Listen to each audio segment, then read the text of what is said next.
আমি আনছি দু আমি তো ওই গেলে আনছি ভালো লাগছে কিনে নিলাম গেলাই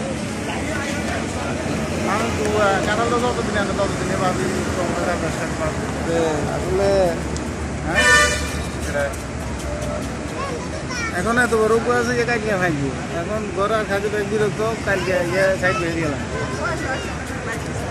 সাইড বেরিয়ে মানুষ বেশি তো খুশি হয়ে যাবে ওরা আশেপাশে তো দেয়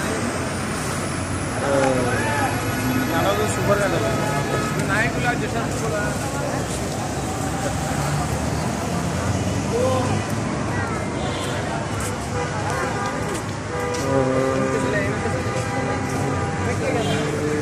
কুমিল্লা 14 গ্রাম একদম সাদা করে গেছে মারা গেছে